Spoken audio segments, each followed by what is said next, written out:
Hola, soy Ramón Flores, médico docente de Plus Médica. El tema de hoy es hipertensión arterial, uno de los enemigos silenciosos, igual que diabetes mellitus.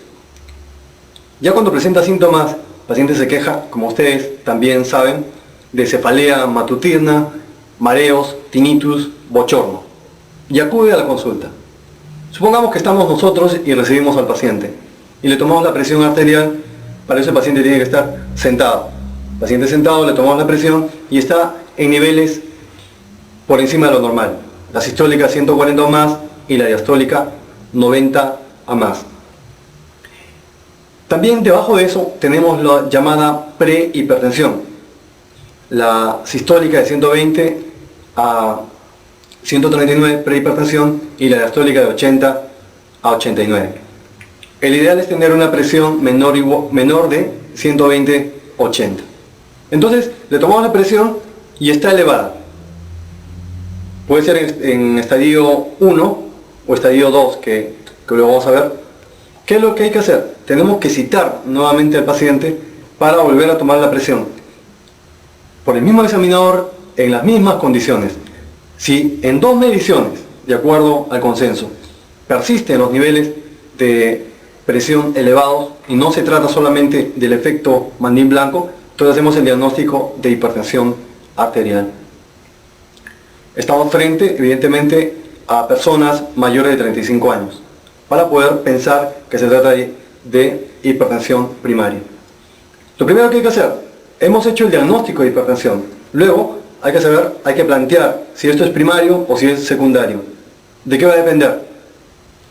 Lo más frecuente es que sea primario, 95%. Solamente un 5% va a ser hipertensión secundaria. Les doy algunos criterios cuando se debe sospechar en hipertensión arterial secundaria. Primero, que esté fuera del grupo etario, que tenga menos de 30 años la persona. Debo sospechar que sea secundario. Si cuando le tomo la presión arterial tiene niveles muy altos de PA, en caso de primario no se presenta con niveles de presión arterial muy altos. Estamos hablando por encima de 180, por encima de 100. Y luego, si le doy tratamiento y estoy utilizando un antihipertensivo, le receto otro antihipertensivo y otro antihipertensivo a dosis ya de mantenimiento y no consigo controlar esa presión, debo sospechar una hipertensión refractaria al tratamiento y por lo tanto plantear que es secundaria y tengo que buscar la causa de esta hipertensión. Suponiendo que estoy planteando hipertensión secundaria, lo más frecuente es que sea renal. De ese 5%, 4% es renal y solamente un 1% extrarrenal. De ese 4% se divide en parenquimal y renovascular. ¿Cuál es más frecuente que sea parenquimal? Ahí tienen glomerulonefritis primarias, glomerulonefritis secundarias. Cuando decimos que esta hipertensión arterial renal es renovascular, le doy también algunos criterios para sospechar. Si es que estamos haciendo el diagnóstico de hipertensión arterial y le hacemos fondo de ojo, y ya tiene grados avanzados de retinopatía, eso está a favor para hipertensión renovascular, que podría ser por estenosis de arteria renal, sea por esclerosis, sea por fibrodisplasia en gente más joven. En ese 1%, esta renal, de ese 1%, las causas más frecuentes son consumo de alcohol y estrógenos. Estrógenos y consumo de alcohol. Luego, ya en el orden 0.1 y tanto por ciento, causas como hiperaldosteronismo primario, síndrome de Cushing, feocromocitoma, hipertiroidismo, vasculitis, coartación de la aorta y otras causas. Cada una de estas causas tiene un kit. Se lo digo inmediatamente. ¿Cuándo debo sospechar en cada una de estas causas? Hipertensión, hiperaldosteronismo primario. En ese caso el paciente se queja de ¿qué? Debilidad de miembros inferiores. ¿Qué tengo que hacer? Pedir simplemente potasio sérico. Si ese potasio sérico está disminuido, si hay hipocalemia, probablemente sea hiperaldosteronismo primario. Cushing. Bueno, el paciente tiene los signos floridos de hipercortisolismo, empezando por la fase de luna llena, las estrías de color rojo vinoso, la jiba, etc. Y la facies rubicunda. Otra causa, coartación de la aorta. En este caso son pacientes jóvenes que acuden por haber presentado síncope. Y cuando se les examina, ¿qué se encuentra? Que los pulsos femorales están prácticamente al mínimo. Hay una gran disminución de los pulsos femorales.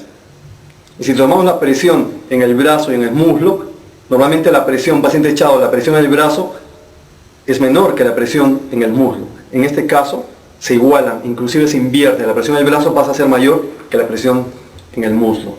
Hay que sospechar en coartación de la aorta. Luego hipertiroidismo, cuadro clásico de hiperfunción tiroidea, para vasculitis, úlceras, lesiones úlcero-necróticas y también hematuria. Y de esa forma podemos seguir haciendo un ejercicio mental para, en base a algunos signos clínicos, poder predecir cuál es la causa de la hipertensión secundaria. En cuanto al tratamiento, los estadios de la hipertensión arterial van a indicar cuál es el tratamiento a seguir. Estadio 1 es la presión sistólica de 140 a 159 y estadio 2 de 160 a más. En estadio 2 la presión sistólica mayor o igual a 160 y la diastólica mayor igual a 100. Si se trata de estadio 1 y el paciente no tiene comorbilidad, en ese caso se recomienda tiazidas. ¿Cuáles son los antihipertensivos de primera elección? Tiazidas, inhibidores de la ECA, o ARA2, beta bloqueadores o calcio antagonistas. ¿Por qué son estos los antihipertensivos de primera línea? Simple, porque hay 4 mecanismos fisiopatológicos que explican por qué se presenta la hipertensión esencial, la hipertensión primaria. Primero, aumento del volumen plasmático. Es por eso que se indica diuréticos como tiazidas. Segundo, aumento de la resistencia vascular periférica. Es por eso que se indican calcio antagonistas como vasodilatadores. Tercero, aumento de la actividad adrenérgica o del gasto cardíaco. Es por eso que se va a indicar beta bloqueadores. Y cuarto, niveles altos de renina. Gran activación del sistema renina-angiotensina que lleva a niveles altos de renina. Es por eso que se indica inhibidores de la ECA o antagonistas del receptor de angiotensina 2. ¿Qué recomienda el consenso? El séptimo reporte todavía vigente, que recomienda las tiazidas, viene a ser el eje, con el cual hay que empezar. La monoterapia antihipertensiva. Si el paciente está en estadio 2, ya se empieza combinando 2 antihipertensivos, es decir, tiazida más otro antihipertensivo. Las tiazidas, cuando se usan a dosis bajas, las tiazidas podemos empezar con 12.5 y la dosis máxima mantenimiento 25 y máxima sería 50. Pero se recomienda no llegar a dosis máximas. ¿Por qué? Porque el efecto antihipertensivo es mínimo, que le vamos a agregar al hacer dosis máxima. En cambio, el efecto secundario, el efecto adverso, el riesgo es mayor. Por lo tanto, no se recomienda dar dosis máximas, solamente dosis de mantenimiento, y ahí se le asocia el segundo antihipertensivo. Pero en este caso se utilizan los 2 antihipertensivos desde el inicio.